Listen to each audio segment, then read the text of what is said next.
आज रिवाइज करना है भैया हीट एंड थर्मोडायनेमिक्स। पहले थोड़ा सा हीट वाला पार्ट रिवाइज कर लेंगे, देन विल रिवाइज थर्मोडायनेमिक्स वाला पार्ट।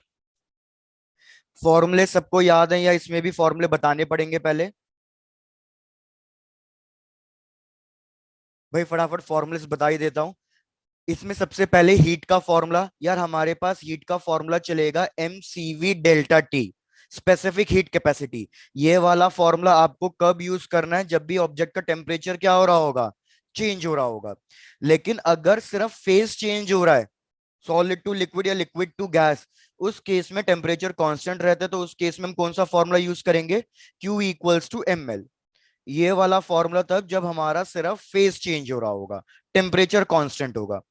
उसके बाद यार मेन इसमें स्टार्ट हुआ था टॉपिक कि अगर हम किसी भी चीज को हीट अप कर रहे हैं तो डेफिनेटली उसकी लेंथ या उसका एरिया या उसका वॉल्यूम एक्सपैंड करेगा। तो हमें एक्सपेंशन पढ़ना था। जैसे लेंथ के केस में, length at a particular temperature is equals to L naught into one plus alpha delta T. Similarly यही सेम एक्सप्रेशन आ जाएगा एरिया के टर्म्स में, और यही सेम एक्सप्रेशन आ जाएगा वॉल्यूम के टर्म्स में। लेकिन डेंसिटी के टर्म्स में क्या होगा ये एक्सप्रेशन? भाई डेंसिटी के टर्म्स में क्या होगा ये एक्सप्रेशन? कि density at a particular temperature is equals to rho naught one, plus की जगह यहां पे लगेगा माइनस गामा डेल्टा टी। क्योंकि यार हमारा टेम्परेचर इंक्रीज करने पे डेंसिटी इंक्रीज नहीं होती बल्कि डेंसिटी डिक्रीज होती है। तो बस एक अकेला डेंसिटी के अंदर यहाँ पे माइनस साइन लगेगा, बाकी सबके लिए यहाँ पे लगेगा आपका पॉजिटिव साइन। जहां पे अल्फा क्या है? कोफिशिएंट ऑफ लीनियर एक्सपेंशन है, जो हर एक मटेरियल के लिए हमारा कांस्टेंट होगा, कोफिशिएंट ऑफ लीनियर एक्सपेंशन। तो हमें एक रिलेशन पता है, what is the relation between alpha beta and gamma. कि यार गामा हमारे कितने अल्फा के बराबर होता है? 3 अल्फा के बराबर। सिमिलरली बीटा कितने अल्फा के बराबर होता है? बीटा टू होता है हमारे 2 अल्फा के बराबर। फिर इसी पे एक इंपॉर्टेंट कॉन्सेप्ट क्या आया था जो मैंने बोला था यार, यूजुअली न्यूमेरिकल आता है कि हमारे पास अगर एक पेंडुलम है, पेंडुलम क्लॉक है, और हम उसका टेम्परेचर इंक्रीज कर रहे हैं, तो उस पेंडुलम की लेंथ इंक्रीज कर जाएगी, उसकी वजह से वो करेक्ट टाइम शो नहीं करेगा। तो कितना टाइम लूज या कितना टाइम गेन होगा वो कैसे कैलकुलेट करेंगे? एक डायरेक्ट शॉर्टकट फॉर्मूला बताया था, गेन या लॉस ऑफ टाइम।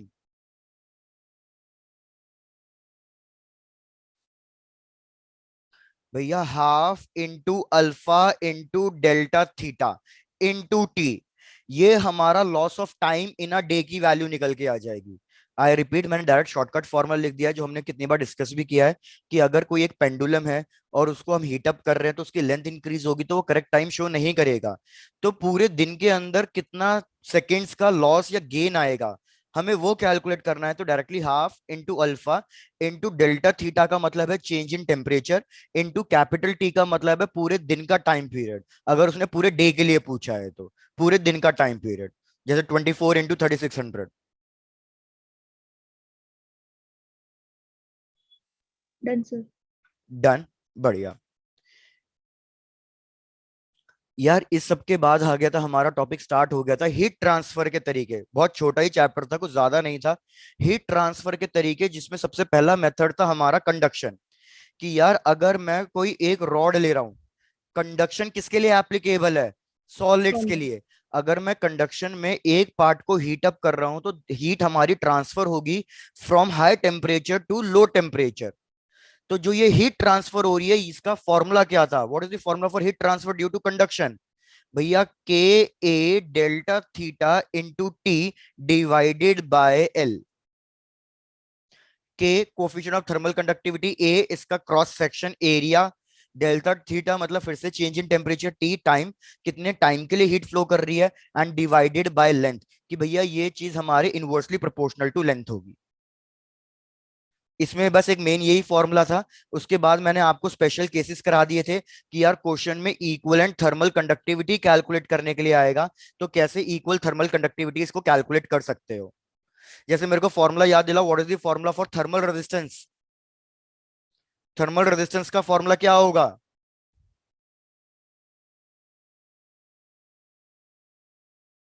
भैया बिल्कुल भूल गए हो, कुछ याद नहीं है। यार ये फॉर्मूला है अमाउंट ऑफ हीट का। अगर मेरे को हीट करंट कैलकुलेट करने के लिए पूछा जाए, रेट ऑफ हीट फ्लोइंग, उसको हम डिनोट करते हैं कैपिटल एच से, वो होता है क्यू बाई टी। तो ये बन जाएगा K A delta theta divided by l. अब मैंने आपको कहा था कि इसको ओम्स लॉ से कंपेयर करना है, V equals to I R. अगर मैं रेजिस्टेंस निकालना चाहता हूं तो रेजिस्टेंस का फॉर्मूला हो जाएगा V बाय आई। V मतलब जिसकी वजह से करंट फ्लो करता है। तो इधर करंट किसकी, इधर जो हीट फ्लो कर रही है वो किसकी वजह से फ्लो कर रही है, टेम्परेचर डिफरेंस की वजह से। डेल्टा थीटा ही है, डेल्टा क्यू नहीं है, याद रखना, delta theta divided by current. Current क्या है इधर, एच। तो यार डेल्टा थीटा और एच को डिवाइड करोगे तो सीधा सीधा आपके पास क्या फॉर्मूला बचेगा थर्मल रेजिस्टेंस का, भैया थीटा थीटा कैंसिल हो जाएगा, हमारे पास फॉर्मूला आ जाएगा एल बाय के ए। बिल्कुल उस रेजिस्टेंस से कंपेयर कर सकते हो, रो एल बाय ए। इधर रो रेजिस्टिविटी है, इधर के कंडक्टिविटी है। तो हमें पता है रेजिस्टिविटी और कंडक्टिविटी में इनवर्स रिलेशन होता है, ऊपर लेंथ नीचे एरिया, दोनों फॉर्मूले एग्जैक्टली सेम चल रहे हैं।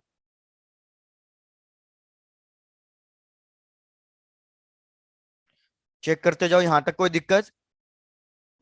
नो। डन।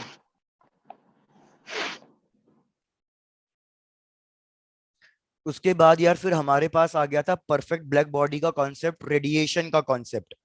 कि यार अगर कोई भी एक परफेक्ट ब्लैक बॉडी रखी हुई है किसी एक सराउंडिंग में, तो वो हमेशा कुछ ना कुछ हीट पर यूनिट एरिया पर यूनिट टाइम कुछ ना कुछ रेडिएट आउट करेगी। तो वो एनर्जी का फॉर्मूला क्या है, amount of heat radiated per unit time per unit area, that is equals to sigma into T to the power 4 minus T naught to the power 4। जहां पे टी नॉट सराउंडिंग का temperature और T किसका temperature है, black body का temperature है। अगर हमारे पास आइसोलेटेड ब्लैक बॉडी है तो उस केस में बस सराउंडिंग का टर्म कैंसिल हो जाएगा। और अगर मेरे क्वेश्चन में बोला हुआ है कि ये परफेक्ट ब्लैक बॉडी नहीं है, तो फिर भैया यहाँ पे एमिस्टिविटी, जो भी हमें बॉडी गिवन होगी उसकी एमिस्टिविटी मल्टीप्लाई होगी। तो ये हो जाएगा emissivity into sigma t to the power 4 minus T naught to the power 4। जहां पे सिग्मा क्या है, स्टीफन बोल्ट्जमैन कांस्टेंट है, उसकी वैल्यू क्वेश्चंस में गिवन होगी तो हमें याद रखने की जरूरत भी नहीं है। ये एनर्जी पर यूनिट एरिया पर यूनिट टाइम है। तो अगर मेरे को एनर्जी पर यूनिट टाइम निकालनी है सिर्फ, तो फिर इस टर्म को किससे मल्टीप्लाई कर दूंगा मैं, इस टर्म को मैं एरिया से मल्टीप्लाई कर दूंगा।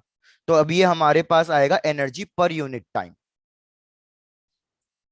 तो एक तरीके से इसको पावर कह सकते हो कि भैया ये एनर्जी पर unit time per unit area है, और ये कंप्लीटली सिर्फ एनर्जी एनर्जी है, लेकिन बुक्स में सबको ई से ही डिनोट किया हुआ है।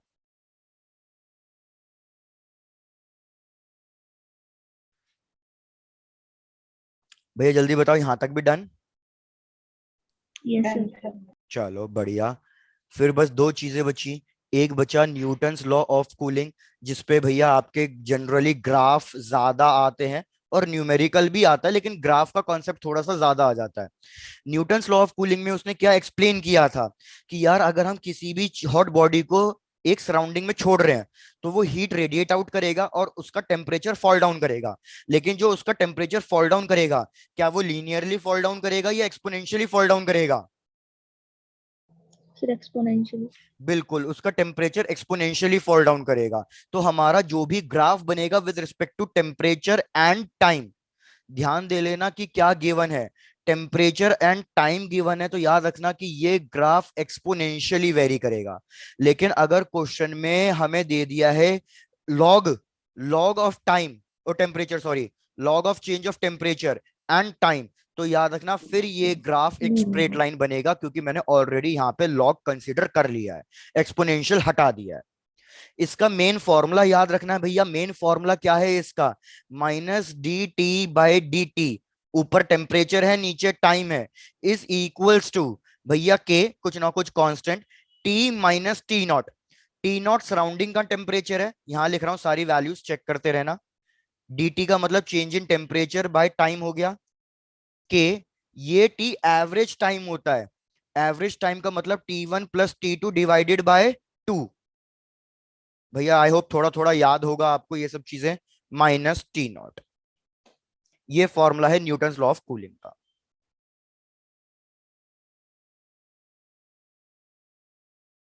Done sir. डन। चलो बस फिर बचा लास्ट चीज हीट चैप्टर की, that is veins displacement law. भैया वेन्स डिस्प्लेसमेंट लॉ ने क्या कहा कि अगर हम किसी भी बॉडी को हीट अप कर रहे हैं, ब्लैक बॉडी को, वो हीट एब्जॉर्ब कर रही है तो फिर वो हीट रेडिएट आउट भी करेगी। जब वो हीट रेडिएट आउट करेगी तो हमें डिफरेंट डिफरेंट वेवलेंथ मिलेगी, हमें एक एनर्जी स्पेक्ट्रम मिलेगा। आई रिपीट, कॉन्सेप्ट क्या था कि अगर कोई भी ब्लैक बॉडी रेडिएट आउट कर रही है एनर्जी, जैसे ये ब्लैक बॉडी है, ये कोई एनर्जी रेडिएट आउट कर रही है, तो ये बहुत सारी वेवलेंथ को रेडिएट आउट करेगी, एक रेंज मिलेगी, λ1 से लेके λ2 तक रेंज मिलेगी। लेकिन जो एनर्जी मैक्सिमम होगी वो किसी एक पर्टिकुलर वेवलेंथ पे ही मिलेगी। एनर्जी मैक्सिमम एक पर्टिकुलर वेवलेंथ पे ही मिलेगी, जिसे हम लैम्डा एम कहेंगे। लैम्डा एम का मतलब मैक्सिमम वेवलेंथ नहीं है, लैम्डा एम का मतलब है वो वेवलेंथ जिसपे एनर्जी मैक्सिमम आ रही है। तो हमने क्या देखा कि भैया जो ग्राफ प्लॉट हो रहा है वो कुछ इस तरीके का ग्राफ प्लॉट हो रहा है कि एक पर्टिकुलर वेवलेंथ पे एनर्जी मैक्सिमम मिल रही है। अगर आप वेवलेंथ डिक्रीज कर रहे हो तो भी एनर्जी डिक्रीज कर रही है, अगर आप वेवलेंथ इंक्रीज कर रहे हो तो भी हमारी एनर्जी क्या कर रही है, डिक्रीज ही हो रही है। सिर्फ इस पर्टिकुलर वैल्यू पे एनर्जी मैक्सिमम आएगी। फिर यही ग्राफ अलग अलग टेम्परेचर के लिए प्लॉट किया गया था।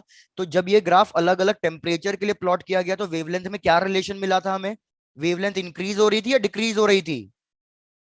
सर इनवर्स था, अगर हम टेम्परेचर इंक्रीज इनवर्स हो रहा था कि भैया जैसे जैसे टेम्परेचर इंक्रीज करते जाओगे तो आपकी जो वेवलेंथ की वैल्यू है जिसपे एनर्जी मैक्सिमम मिल रही है वो वेवलेंथ आपकी डिक्रीज होती जाएगी, मतलब वेवलेंथ लेफ्ट में शिफ्ट होती जाएगी, डिस्प्लेस होती जाएगी।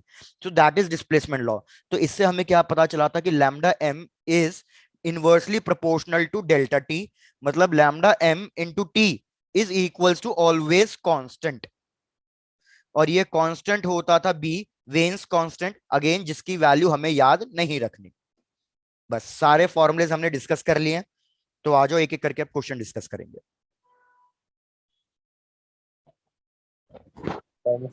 डन, चलो बढ़िया। तो भैया let's start with the question, बढ़े आगे। चलो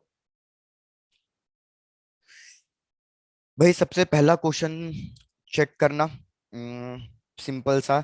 ये वाला तो पता नहीं कितनी बार डिस्कस किया है, पहले इसी क्वेश्चन से स्टार्ट करते हैं। सबसे पहला क्वेश्चन ही यही गिवन है कि यार ये हमारे पास एक मेटल शीट है और इस मेटल शीट के अंदर हमारे पास दो कैविटीज हैं। एक कैविटी ये रही और ऐसे ही दूसरी कैविटी ये कंसिडर कर लो कि ये दूसरी कैविटी है। दोनों कैविटी का साइज अलग अलग है।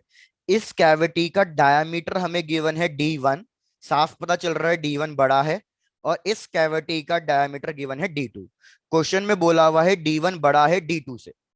हमने इसको हीट किया है, यहां कर रहा हूं, हमने इसको हीट अप किया है। तो आपको बताना है कौन सा ऑप्शन करेक्ट है। फर्स्ट कि भैया D1 एंड D2 दोनों ही डिक्रीज कर जाएंगे, D1 and D2 both will decrease. Second option, D1 and D2 both will increase. Third option, D1 increase करेगा वेयर एज D2 हमारा डिक्रीज करेगा। और लास्ट ऑप्शन इसका उल्टा, D1 डिक्रीज करेगा एंड D2 इंक्रीज करेगा। भैया इस टाइप का क्वेश्चन बहुत बार किया है हमने, फटाफट आंसर बता दो।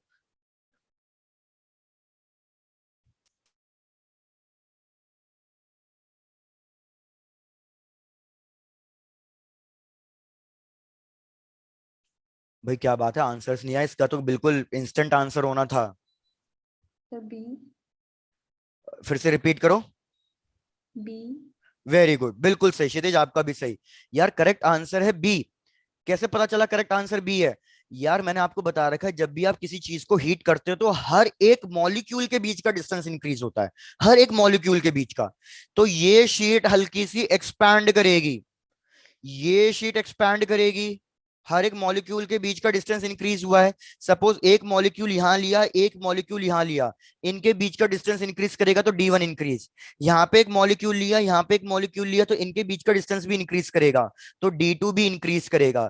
तो हर केस में सारे डायमेंशन इंक्रीज करते हैं, सारे डायमेंशन, लेंथ, ब्रेथ, कैविटी का साइज, सब कुछ, हर चीज इंक्रीज करेगी। सबसे पहला तो सिंपल क्वेश्चन था, डायरेक्ट क्वेश्चन था। भैया चेक करो क्वेश्चन क्लियर है, नेक्स्ट क्वेश्चन पे आऊं? Yes sir. चलो डन, नेक्स्ट क्वेश्चन पे आते हैं। भैया नेक्स्ट क्वेश्चन जो अभी मैंने आपको कॉन्सेप्ट बताया था पेंडुलम वाला, बिल्कुल उसी पे गिवन है क्वेश्चन। देखो क्वेश्चन क्या कह रहा है कि यार हमारे पास एक आयरन पेंडुलम है, आयरन पेंडुलम, और ये करेक्ट टाइम शो कर रहा है at 0 degree Celsius. Correct time जो शो कर रहा है ये 0 डिग्री सेल्सियस पे शो कर रहा है। क्वेश्चन कह रहा है कि भैया ये टाइम को लूज कर रहा है। कितना लूज कर रहा है? 12.5 सेकेंड लूज कर रहा है पूरे दिन में एट 25 डिग्री सेल्सियस। मतलब हमें फाइनल टेम्परेचर गिवन है, टाइम कितना लूज कर रहा है पूरे दिन में हमें ये भी गिवन है। भैया 12.5 सेकेंड लूज कर रहा है। लूज कब करता है? याद रखना, लूज तब करता है जब पेंडुलम की लेंथ क्या इंक्रीज होती है, इंक्रीज करती है। और पेंडुलम की लेंथ कब इंक्रीज करेगी? जब टेम्परेचर क्या होगा, इंक्रीज करेगा। तो हमें दिख ही रहा है टेम्परेचर 0 से कितना इंक्रीज कर चुका है, 25 डिग्री सेल्सियस इंक्रीज कर चुका है। भैया क्वेश्चन बिल्कुल सिंपल पूछ रहा है। क्वेश्चन पूछ रहा है कि अल्फा की वैल्यू बता दो, coefficient of linear expansion for this pendulum. एक बार अच्छे से चेक कर लो, क्वेश्चन क्लियर है? Yes sir. ऑप्शंस दे रहा हूं भैया, ऑप्शंस चेक करना। ऑप्शंस बिल्कुल सिंपल है, मेरे ख्याल से ऑप्शन से ही काफी कुछ डायरेक्टली आंसर आ जाएगा। ये सब डिग्री सेल्सियस में गिवन है values. 1/432000 degree Celsius. Option C 1/4400 degree Celsius. और लास्ट ऑप्शन 1/28800 डिग्री सेल्सियस। चलो ट्राई टू कैलकुलेट।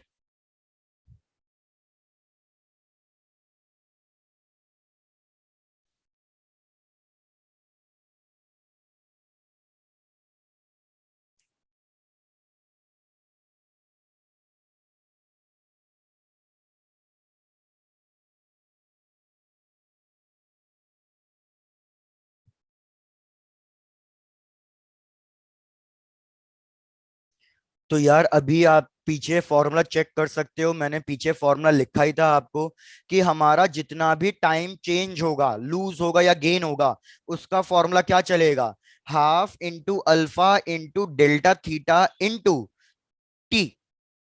तो आपको क्वेश्चन में सब कुछ तो गिवन है, बस एक ही चीज तो फाइंड करनी है, अल्फा। First option. कितना आंसर आ रहा है? Sir first option. First option मेरे हिसाब से, मैंने अभी कैलकुलेट नहीं किया, मैंने आंसर चेक भी नहीं किया है, मेरे हिसाब से भी फर्स्ट ऑप्शन ही आ रहा होगा। बाकी मैं एक बार वेरीफाई कर लेता हूँ। रुको मैं आंसर पहले चेक कर लेता हूँ भैया, आंसर क्या गिवन है हमें। करेक्ट, इट्स फर्स्ट ऑप्शन, बिल्कुल सही। तो हम क्या लिखेंगे इधर यार, 12.5 is equals to half into alpha, calculate करना है change in temperature 25 degree Celsius, और ये होता है पूरे दिन में। टोटल टाइम सेकंड्स में कितना होता है, 86,400। 12.5 इंटू 2 करूंगा कितना आएगा, 25। इधर भी 25, इधर भी 25, या 2 और 25 को डिवाइड करोगे 12.5 आएगा, कैंसिल हो गया। तो यार हमें साफ दिख गया अल्फा। इतनी सिंपल कैलकुलेशन है, कोई डिफिकल्ट कैलकुलेशन भी नहीं दी है उसने। 1/86,400। क्वेश्चन खत्म। Done sir. डन। भैया ये वैल्यू याद रखना, पूरे दिन में कितने सेकेंड्स होते हैं। अगर वैल्यू याद ना हो फिर अपना वही मेथड करना है, 24 इंटू 3600। फिर तो जैसे आपको याद दो वैसे ही करो। चलो भाई नेक्स्ट क्वेश्चन। भाई नेक्स्ट क्वेश्चन आपका कॉन्सेप्चुअल क्वेश्चन है, अच्छा वाला क्वेश्चन है, दैट इज नीट 2016। भाई क्वेश्चन कह रहा है हमारे पास दो आइडेंटिकल बॉडीज हैं। आइडेंटिकल बॉडीज का मतलब क्या हो गया कि हमारे पास इसका साइज डायमेंशन सेम है। दो आइडेंटिकल बॉडीज हैं, दोनों बॉडीज, एक मिनट रुक जाओ, हीट कैपेसिटी अलग अलग है। क्वेश्चन कह रहा है कि इनकी जो हीट कैपेसिटी है it increases with the temperature. जैसे जैसे हम टेम्परेचर इंक्रीज करेंगे इनकी हीट कैपेसिटी भी इंक्रीज कर जाएगी। क्वेश्चन कह रहा है कि एक बॉडी का टेम्परेचर है, फर्स्ट बॉडी का टेम्परेचर है 100 डिग्री सेल्सियस, वेरस दूसरी बॉडी का टेम्परेचर है 0 डिग्री सेल्सियस। अगर इन दोनों को कांटेक्ट में लेके आएंगे तो आपको बताना है फाइनल टेम्परेचर कितना होगा। सर एक एक बार बार मैं, क्वेश्चन हाँ रिपीट एक बार कर। मैं क्वेश्चन रिपीट कर रहा हूँ, एक मिनट मेरे को चेक करने दो। Two identical bodies are made of a material for which heat capacity increases with the temperature. Repeat कर रहा हूँ, two identical bodies are made of a material for which heat capacity increases with respect to the temperature. जैसे जैसे temperature increase करेंगे heat capacity increase कर जाएगी।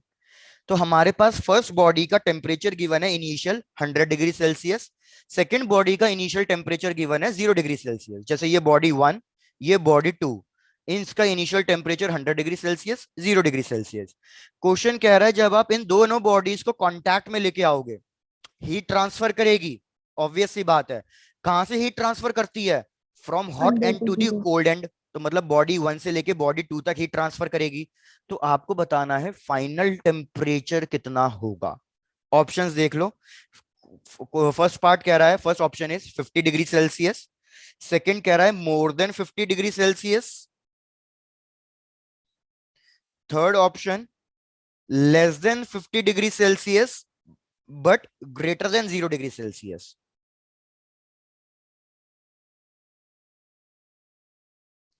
और last option कह रहा है कि भैया final temperature is 0 degree Celsius. तो चलो चेक करो, कॉन्सेप्चुअल क्वेश्चन है, अच्छा क्वेश्चन है।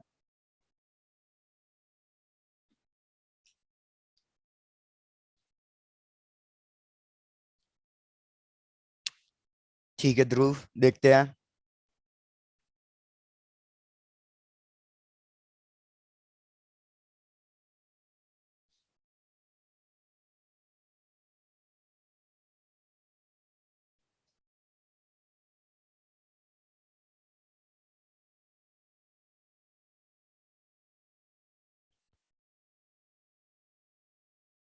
डन क्षितिज, ओके महक, डन तन्वी।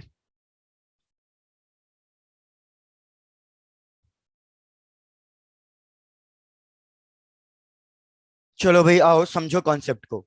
सबसे पहले मेजॉरिटी लोगों का जो आंसर है वो गलत है। एक्सपेक्टेड यही था कि आप यही दोगे। रोहित आपका आंसर सही है। एक चीज ये समझो कि यार हीट कब तक फ्लो करती है? जब तक दोनों का टेम्परेचर सेम नहीं हो जाता। जैसे मैं इधर एक डायग्राम ड्रॉ करके समझाने की कोशिश करता हूं। मैं कह रहा हूं मुझे पता है कि हीट कब तक फ्लो करेगी। हीट तब तक फ्लो करेगी जब तक दोनों का टेम्परेचर सेम ना हो जाए। तो सपोज इसका टेम्परेचर T1 है, इसका टेम्परेचर T2 है। तो आप इक्विलिब्रियम टेम्परेचर कैसे कैलकुलेट करते हो भैया?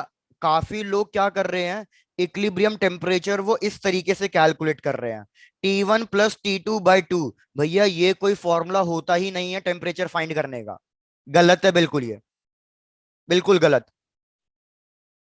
क्या ये चीज समझ में आ रही है आपको? Yes sir. डन। जैसे एक एग्जांपल देता हूं, एक बात बताओ भाई, मैं कोल्ड ड्रिंक पी रहा हूं, अगर कोल्ड ड्रिंक रूम टेम्परेचर पे है, सपोज भैया ये हो गए 30 डिग्री सेल्सियस पे, मैंने इसके अंदर आइस क्यूब डाली, आइस क्यूब है सपोज -10 डिग्री सेल्सियस पे। तो आपके हिसाब से फिर इस कोल्ड ड्रिंक का फाइनल टेम्परेचर कितना हो जाना चाहिए? 30 - 10 ÷ 2। तो भैया फिर तो आप कहोगे कि सर ये हो जानी चाहिए 10 डिग्री सेल्सियस पे। भैया इतनी कूल डाउन थोड़ी हो जाती है। ये गलत कॉन्सेप्ट है भैया, तो इस चीज को याद रखना, ये चीज अप्लाई नहीं होगी। Done done done. Done sir. Yes sir. Done. दूसरी चीज भैया, दूसरी चीज ये याद रखना, अगर क्वेश्चन में आ जाए इक्विलिब्रियम टेम्परेचर कैसे फाइंड करना है, तो इसका एक मेथड ये होता है कि heat lost by A is equals to heat gain by B. Concept को ध्यान से सुनना अब। Heat lost by A is equals to heat gain by B. तो मेरे को बताओ ए का टेम्परेचर चेंज हो रहा है, तो मैं क्या लिखूंगा? Mass of A, specific heat capacity of A, और change in temperature of A is equals to mass of B, heat capacity of B into change in temperature of B. तो आपको क्वेश्चन में ना मास गिवन होगा, specific heat capacity given होगी, किसी एक का टेम्परेचर चेंज आप कैलकुलेट कर लोगे तो आपको फाइनल टेम्परेचर मिल जाएगा। ये न्यूमेरिकल पार्ट हो गया, अगर क्वेश्चन में फाइनल वैल्यू पूछी जाए तो। लेकिन इसमें ऐसा कुछ भी नहीं बोला हुआ है। तो अब कैसे कैलकुलेट करेंगे ये सोचो, आप थोड़ा सा ये सोच के बताओ।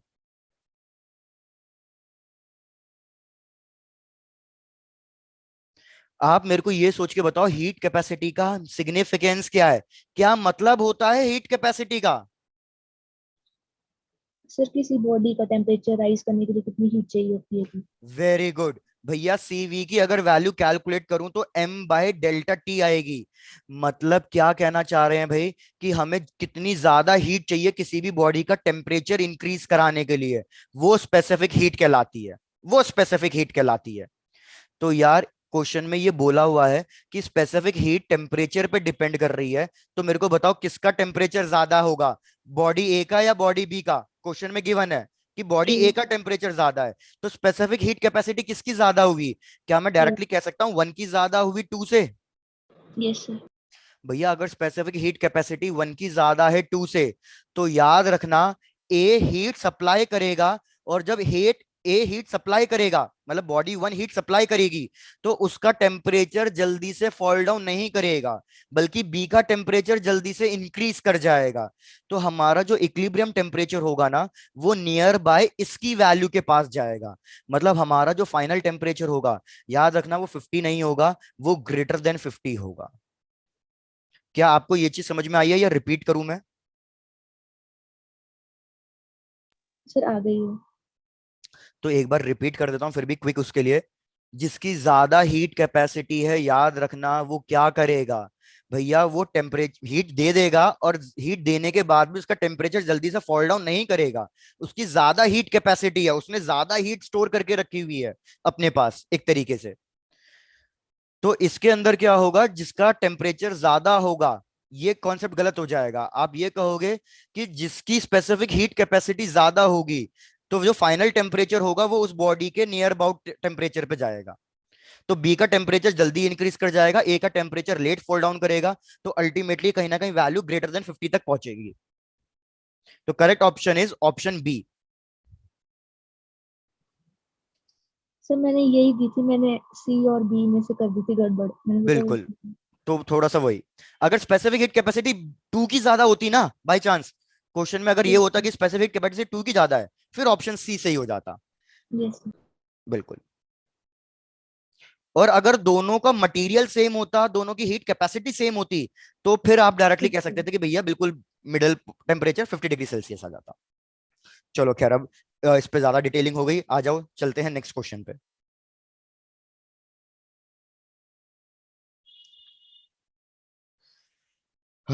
भैया नेक्स्ट क्वेश्चन कंडक्शन पे बेस्ड है। ये भी हम पता नहीं कितनी बार कर चुके हैं। Temperature at the junction point find करना है। यहाँ पे टेम्परेचर गिवन है 100 डिग्री सेल्सियस, यहाँ पे टेम्परेचर गिवन है 50 डिग्री सेल्सियस, यहाँ पे टेम्परेचर गिवन है 0 डिग्री सेल्सियस। क्वेश्चन कह रहा है कि रॉड के डायमेंशन सेम है, मतलब लेंथ एरिया सब कुछ सेम है, लेकिन मटेरियल अलग अलग है। इसकी थर्मल कंडक्टिविटी गिवन है 3K, इसकी थर्मल कंडक्टिविटी गिवन है 2K, इसकी थर्मल कंडक्टिविटी गिवन है K। Find the temperature at the junction point. चलो ट्राई टू कैलकुलेट। ये क्वेश्चन तो पता नहीं कितनी बार किया है हमने। चलो ऑप्शंस दे दिए मैंने। 75, 200/3, 40 डिग्री सेल्सियस, एंड लास्ट 100/3।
मेरे को बताओ हीट कहां से कहां फ्लो करेगी। सपोज मैं ये एंड कह रहा हूं, ये एंड है 1, ये हमारा 2, ये 3 और ये 4। तो यार बिल्कुल करंट वाला कॉन्सेप्ट है, करंट इलेक्ट्रिसिटी वाला कॉन्सेप्ट कि यार हमारा हीट फ्लो करती है from hot end to cold end, तो यहां से कुछ ना कुछ हीट निकलेगी, क्यों? कुछ पार्ट ऊपर सप्लाइड होगा और कुछ पार्ट नीचे सप्लाई होगा। तो मैं क्या लिखूंगा अपनी इक्वेशन कि Q is equals to Q1 plus Q2। बस सबका फॉर्मूला रख दो। इधर थर्मल कंडक्टिविटी कितनी है? 3K, एरिया सेम है, चेंज इन टेम्परेचर कितना हो जाएगा? 100 minus J into time t divided by length l. Similarly अब वैल्यू लिख दो Q1 Q2 की। Q1 की value 2K, area same, change in temperature J minus 50 into t divided by length l, plus K into A, change in temperature J minus 0 into t divided by length l. क्या common आगे cancel हो रहा है? ए cancel हो गया, के cancel हो रहा है। तो यार हमारे पास इक्वेशन क्या बन रही है? 3 into 100 - j is equals to 2 into j - 50 plus j। भैया इस इक्वेशन को सॉल्व कर लो और j की वैल्यू निकाल लो।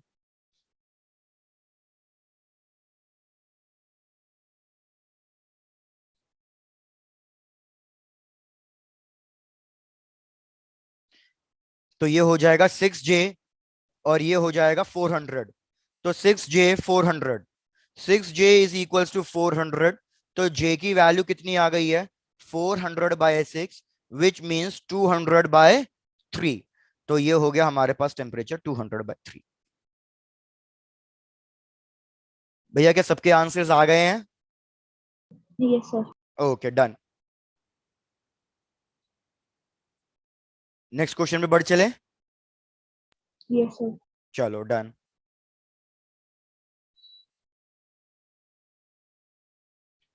भैया next question graphical question, simple सा क्वेश्चन कि हमें वेन्स डिस्प्लेसमेंट और टेम्परेचर के बीच में बताना है कौन सा ग्राफ करेक्ट है।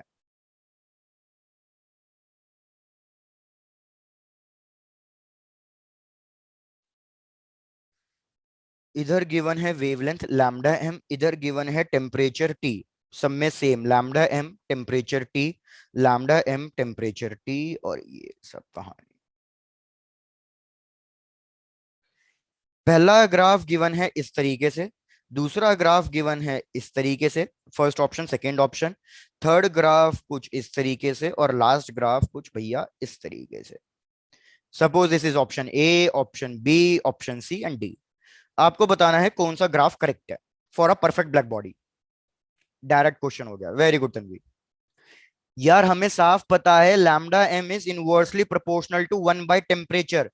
कोई भी चीज इनवर्सली प्रोपोर्शनल होती है तो भैया हमारा ग्राफ जो बनता है वो कैसे बनता है? हाइपरबोला। डिक्रीजिंग पैराबोलिक स्लोप, मतलब इस तरीके का। भैया ये डायरेक्टली प्रोपोर्शनल का होता है, ये गलत। स्लोप इंक्रीज कर रहा है मतलब ये भी गलत, डायरेक्टली प्रोपोर्शनल हो जाएगा एक तरीके से क्वाड्रेटिक। हमारे पास ऑप्शन बचा ऑप्शन डी, डायरेक्टली इसमें कुछ सोचना ही था। जब भी कोई चीज इनवर्सली प्रोपोर्शनल हो तो भैया पैराबोलिक कर्व। डन। डन। चलो नेक्स्ट क्वेश्चन आपका 2014 में आया हुआ है, न्यूटन्स लॉ ऑफ कूलिंग पे बेस्ड है, इसको चेक करें सॉल्व करने की। क्वेश्चन कह रहा है कि यार हमारे पास कोई सर्टेन क्वांटिटी ऑफ वाटर है, मतलब मास की वैल्यू गिवन नहीं है और हमें चाहिए भी नहीं होती। Certain quantity of water given है और वो कूल डाउन कर रहा है, कूल्स फ्रॉम 70 डिग्री सेल्सियस से लेके 60 डिग्री सेल्सियस तक इन 5 मिनट्स। एक बार पूरा क्वेश्चन पढ़ लेता हूं। Certain quantity of water cools from 70 degree Celsius to 60 degree Celsius in first 5 minutes and 60 degree Celsius to 54 degree Celsius in next 5 minutes. तो हमें क्या बताना है? What is the temperature of the surrounding. मेरे को टी नॉट की value बतानी है। What is the temperature of the surrounding? Options 45 degree, 20 degree, 42 degree and last option 10 degrees. चलो try to calculate. Question repeat. भैया certain amount of water cools from 70 degree Celsius to 60 degree Celsius in first 5 minutes and then from 60 degree Celsius to 54 degree Celsius in the next 5 minutes. Find the temperature of the surrounding.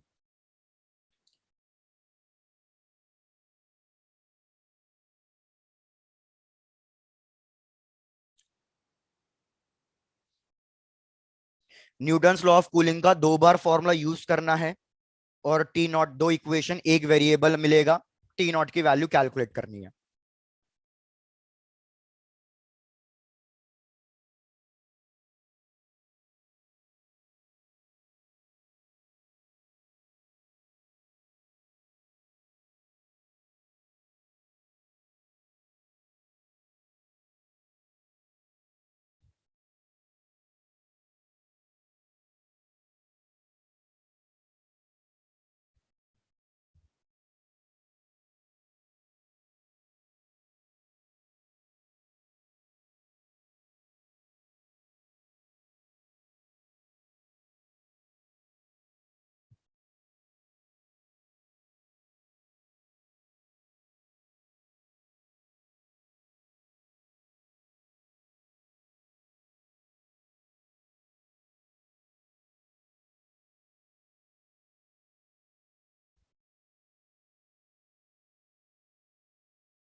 नहीं ध्रुव, sorry, answer सही नहीं आ रहा। चलो भाई, मैं equation लिख के देता हूँ, ट्राई करना सॉल्व करने की। सबसे पहली इक्वेशन बनेगी, भैया आपको फॉर्मूला लिख देता हूँ पहले तो। मैंने कहा था change in temperature by time, minus sign के साथ। माइनस साइन यही बताता है हीट लॉस हो रही है, तो इसको आप चाहे तो नेगेटिव साइन मत भी लगाओ, कोई दिक्कत नहीं है। नेगेटिव साइन तो बस ये बता रहा है हीट लॉस हो रही है। इधर है के constant, T minus T not. जहां पे मैंने बताया था टी क्या है, T1 + T2। टी है T1 + T2/2। पहले केस में अप्लाई करते हैं, केस 1। चेंज इन टेम्परेचर 70 से 60, कितना हुआ change in temperature? 10 degree Celsius. Divided by time, भैया टाइम को याद रखना मिनट्स में नहीं सेकेंड्स में रखना है, तो 5 × 60। बाकी आंसर मिनट्स में भी रख दोगे तो कोई दिक्कत नहीं है, क्योंकि नेक्स्ट भी मिनट्स में गिवन है। तो ऐसा करो, इसको मिनट्स में ही छोड़ दो, कोई दिक्कत नहीं। अगर 2 इक्वेशन बन रही है इसलिए मिनट्स में रख रहा हूं, सिंगल इक्वेशन बनती तो फिर मिनट्स में नहीं, फिर तो सेकंड्स में रखना पड़ता। कांस्टेंट कुछ ना कुछ, टी। भैया 60 + 70 कितना होता है? 60 + 70 130। 130 का हाफ करूंगा तो कितना आएगा? 65। 65 माइनस सराउंडिंग का टेम्परेचर, इक्वेशन 1। फिर इक्वेशन 2 कितनी बन रही है? 60 और 54 को सब्ट्रैक्ट किया, कितना आया? 6। डिवाइडेड बाय कितने टाइम में? 5 मिनट्स में। 60 + 54, 104। 104 का हाफ करूंगा तो कितना आएगा ये? 52 माइनस टी नॉट, इक्वेशन 2। यार दो इक्वेशन, 104। सर 57। 57 मैंने गलती लिखा, 104 नहीं आ रहा, वैसे भी वो 114 आ रहा है वो। Yes sir. 60 + 54, 114, मैंने भी क्या कर दिया है। तो 57। दो इक्वेशंस, दो वेरिएबल्स, डिवाइड कर दो, सॉल्व कर दो, जैसे मर्जी, मेरे हिसाब से डिवाइड करना बेस्ट है। 5 5 कटेगा, के कटेगा, तो बस एक ही चीज रह जाएगी सॉल्व करना, that is T naught. Cross multiply करो, टी नॉट की वैल्यू बता दो। तो इक्वेशन क्या बनेगी? 10/6 is equals to 65 minus T naught divided by 57 minus T naught. ये इसको और सिंप्लीफाई कर दो, 5/3। तो वो ये हो जाएगा 5 × 57 minus T naught is equals to 3 × 65 minus T naught. Please फटाफट सॉल्व करके फिर से आंसर वेरीफाई करो कितना आ रहा है। क्या पता मेरे को जो आंसर की गिवन हो 32। उसमें कितना आ रहा है? 42। सर 32। 32 तो ऑप्शन में ही नहीं है ना फिर, मतलब कहीं ना कहीं गलती कर रहे हैं। सॉल्व करता हूँ, 35, 2 और 3, तो ये हो जाएगा 285 minus 5 T naught is equals to, ये कितना हुआ? 195 माइनस 3 टी नॉट। इसको इधर लेके आया तो ये हो जाएगा 2 टी नॉट, और इसको इधर लेके गए तो ये सब्ट्रैक्ट होगा तो 0, 9, 90। तो यार ऑप्शन मैच कर तो रहा है। 90/2 that is equals to 45 degree, और यही मेरे को आंसर में भी गिवन है, 45 degree Celsius, option A. Done sir. Done sir. Done, चलो बढ़िया। भैया कैलकुलेशन मतलब कहीं ना कहीं मिस्टेक करिए, चेक करते रहना ये चीज।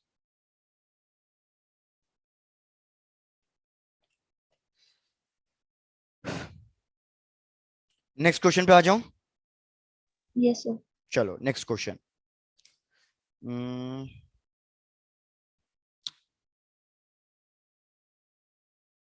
चलो नेक्स्ट क्वेश्चन ये लो भैया, ये आपका 2012 का क्वेश्चन है।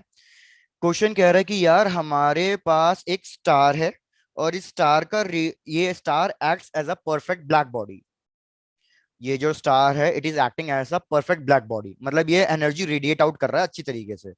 इसका रेडियस हमें गिवन है कि इसका रेडियस क्या है, इसका रेडियस है आर। हमें बताना है what would be the temperature of the star in which the rate of energy production is Q. यहां लिख रहा हूं rate of energy emitted, energy production या एनर्जी एमिटेड जो है वो हमें गिवन है क्यू। तो हमें बताना है इस स्टार का टेम्परेचर कितना रहा होगा, what would be the temperature of the star. बस ये सब इंफॉर्मेशन गिवन है। ऑप्शन से चेक कर लो, ऑप्शन से भी बहुत कुछ क्लियर हो जाएगा। Q divided by 4 pi r square sigma. Sigma आपको पता ही है स्टीफन बोल्ट्जमैन लॉ है। Second option Q divided by 4 pi r square sigma to the power half मतलब स्क्वायर रूट।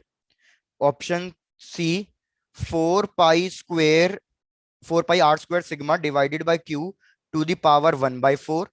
और लास्ट ऑप्शन इसी का इनवर्स कि भैया Q divided by 4 pi r square sigma to the power 1/4। Please आप इसको complete करो, I am getting an urgent call, इसको आप कंप्लीट करो प्लीज।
क्या हुआ भाई, किसी का आंसर क्यों नहीं आया? ये तो बिल्कुल सिंपल सा क्वेश्चन था। चलो चेक कर लेते हैं।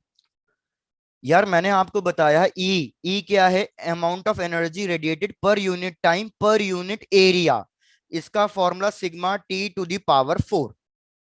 लेकिन अगर मैं सिर्फ रेट ऑफ एनर्जी कैलकुलेट करना चाहता हूं तो रेट ऑफ एनर्जी में मतलब मेरे को इसमें क्या मल्टीप्लाई करना था भैया, मेरे को एरिया मल्टीप्लाई करना था। तो बस यही तो क्वेश्चन ने बोला है। क्वेश्चन ने ई की जगह बोला है कि रेट ऑफ हीट एनर्जी कितनी एमिट आउट हो रही है, rate of energy radiated Q, sigma as it is. भैया स्टार एक स्फेरिकल बॉडी है क्योंकि उसका रेडियस बोला हुआ है आर। स्फेरिकल बॉडी है तो स्फेरिकल बॉडी का सरफेस एरिया कितना होता है, 4 pi r square into temperature to the power 4। तो भैया मेरे को टेम्परेचर निकालना है तो ये हो जाएगा Q bye 4 pi r square sigma. और ये पावर 4 था तो यहाँ पे कितना हो जाएगा, पावर 1/4। तो correct option is option D, Q/4 pi r square sigma to the power 1/4। Yes sir. Done. Done sir. चलो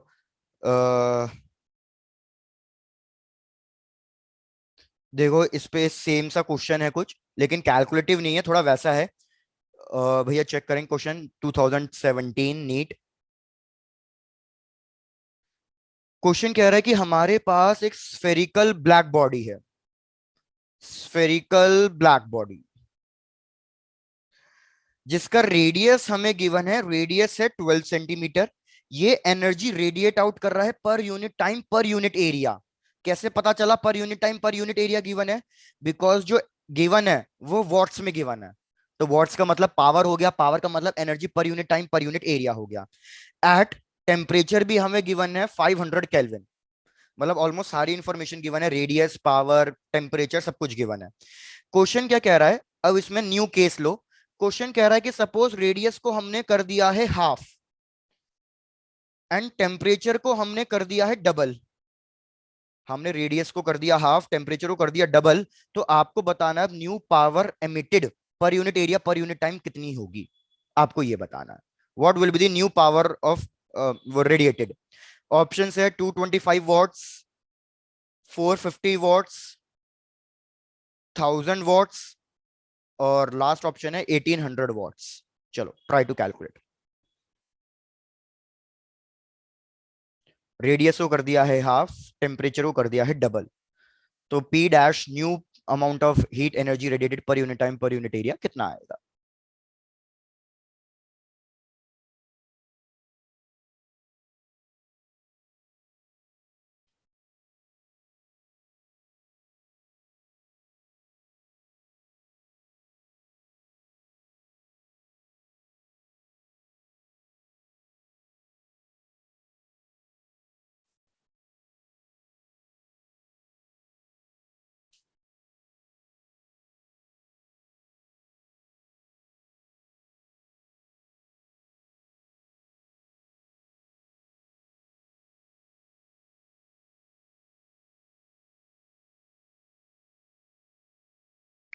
डी आ रहा है, चेक करता हूं। भाई कुछ लोगों का आंसर आ रहा है डी। सो भाई ध्रुव, बिल्कुल सही। Correct answer is option D.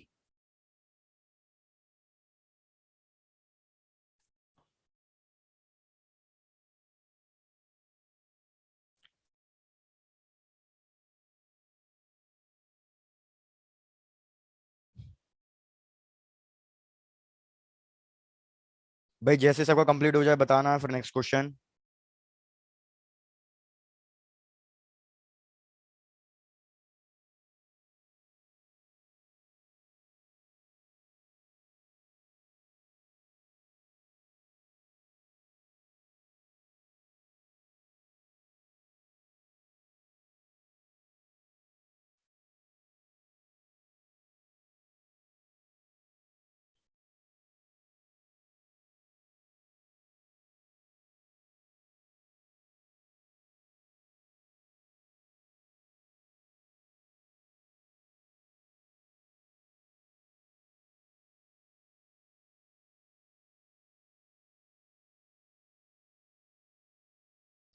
यार सिंपल था। मेरे को बताओ, अगर रेडियस हाफ हुआ है तो एरिया कितने टाइम डिक्रीज हो जाएगा? एरिया रेडियस के स्क्वायर पे करता है, तो हमारा एरिया कितने टाइम्स हो जाएगा? भैया A/4 हो जाएगा। तो बस सिंपल P डैश क्या लिखूंगा, सिग्मा में कोई चेंजेस नहीं है, एरिया A/4 हो चुका है। टेम्परेचर डबल है तो 2T⁴। वेरस प्रीवियस पावर कितनी थी, सिग्मा A T⁴। तो यार इसको कैलकुलेट करते हैं, A/4 इंटू टेम्परेचर में चेंज कितना आ जाएगा, 2⁴ कितना होता है, 16। तो ये हो जाएगा 4 टाइम्स। तो ये हो जाएगा हमारे पास 4 सिग्मा A T⁴। इस पूरे को रिप्लेस कर दिया मैंने P से, तो हमारे पास P डैश आएगी 4 टाइम्स ऑफ प्रीवियस पावर। तो भैया 4 टाइम्स ऑफ प्रीवियस पावर कितनी गिवन थी, 450। सॉल्व करोगे तो आंसर डायरेक्टली कितना आ जाएगा, 1800 वॉट्स। तो correct option is option D, 1800 watts. क्या भैया सबका कंप्लीट हुआ ये? Yes sir. चलो डन। तो यार last question, that's it, last question. भैया लास्ट क्वेश्चन आपका चेक करना। क्वेश्चन कह रहा है कि हमारे पास एक रॉड है, एक्सक्यूज मी अगेन यार प्लीज।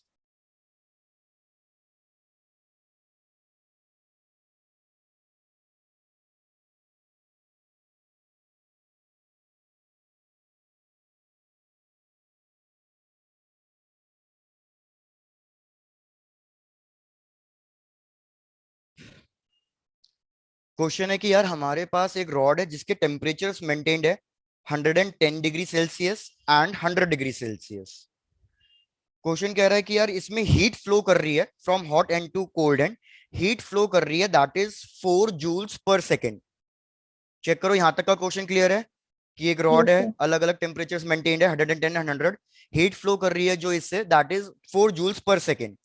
क्वेश्चन कह रहा है कि यार अगर इनका टेम्परेचर मैं मेंटेन करूं 210 डिग्री सेल्सियस और 200 डिग्री सेल्सियस पे, तो फिर कितनी अमाउंट ऑफ हीट फ्लो करेगी, तो फिर कितनी अमाउंट ऑफ हीट फ्लो करेगी।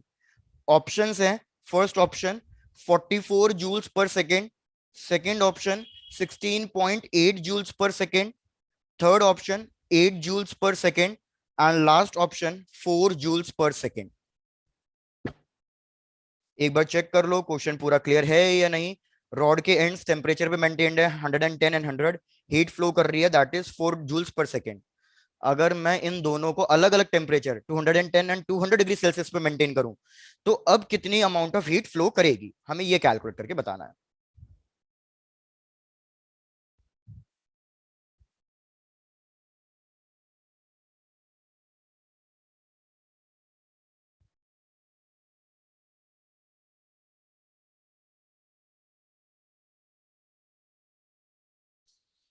ठीक है तन्वी।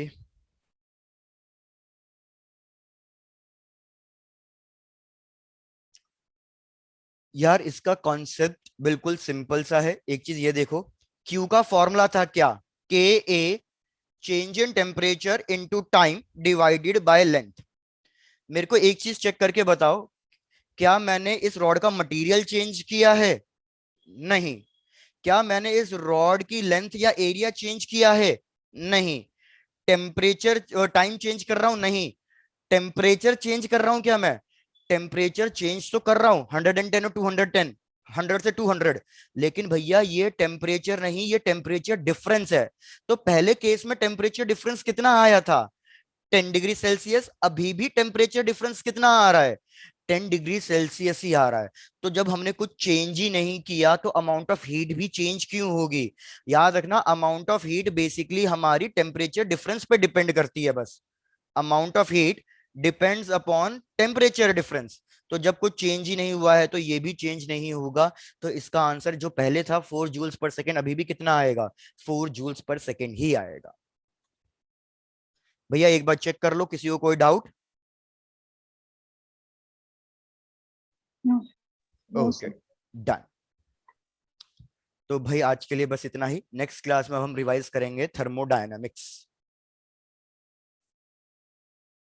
Thank you sir.